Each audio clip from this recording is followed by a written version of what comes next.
সুপ্রিয় দর্শক, আপনাদের ভালোবাসায় আসলাম এক অসহায় মেয়ের কাছে। আমরা শুনবো তার জীবন কাহিনী। আসসালামু আলাইকুম। ওয়ালাইকুম আসসালাম।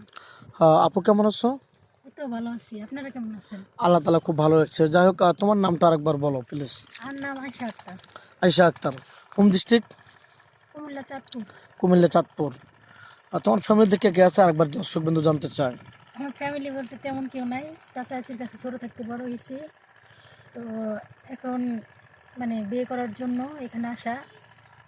বিয়ে সাথে আসে ঠিক আছে, কিন্তু তাদের যৌতুক দিতে হয়, মানে এরকম অনেক কিছু চায়, সেজন্য এখানে আসছি।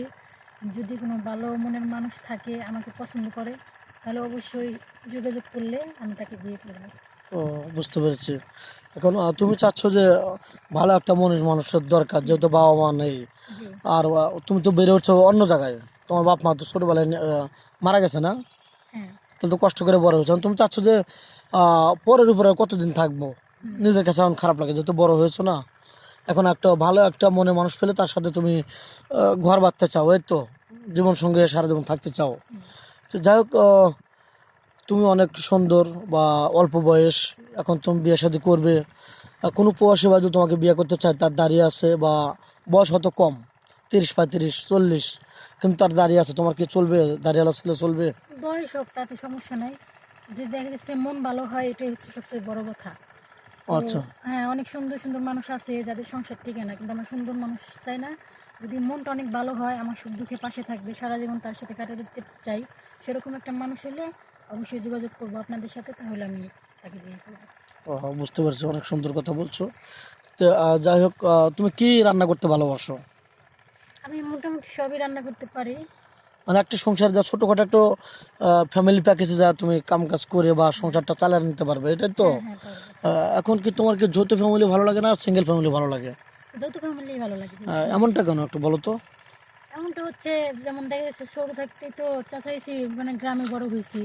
তো এখন সে ওই একক পরিবার আমার কাছে ভালো লাগে না মোটেও।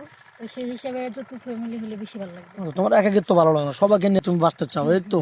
মানে তোমার মা বাবার অভাবটা তুমি তোমার সবার সাথে পূরণ জি জি করতে জি, চাই। শ্বশুর শাশুড়ির সাথে থেকে অভাবটা পূরণ করতে চাও, এটাই তো। হ্যাঁ। এক্স্যাক্টলি, অনেক সুন্দর কথা বলছো, খুব ভালো লাগছে। তো যাই হোক, তুমি কি ফোন কিনেছো আদৌ না? না না, আমার কোনো ফোন নেই নিজস্ব।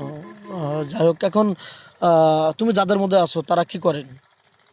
আমি যাদের মধ্যে আছি তারা এমনি দেশে যা কাজ কাম ক্ষেত্রে কাজ মানে কাম করে। তাদেরও দিন চলা খুবই হ্যাঁ কষ্ট, হ্যাঁ হ্যাঁ। একবেলা খায় একবেলা না খায় বাঁচতে হচ্ছে, এই তো। জি। তাহলে খুবই কষ্টে আছো, মানে ধরে নেওয়া যায় হুম। খুবই কষ্টে আছো। এখন তেমন আর কিছু বলার নাই, কারণ 2-4 মিনিটের মধ্যে একজনের জীবন গল্প শেষ করা যায় না বলা।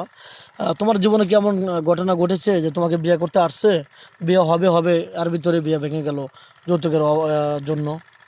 না, এরকম হয় নাই, তবে দুই দুই এক তিনটা বিয়ে আসছিল, কিন্তু অনেক যৌতুক চাইছে বিধায় আমরা ও, টাকা পয়সা অনেক বেশি পারিনি। চাইছে, এই জন্য হয় নাই। জি।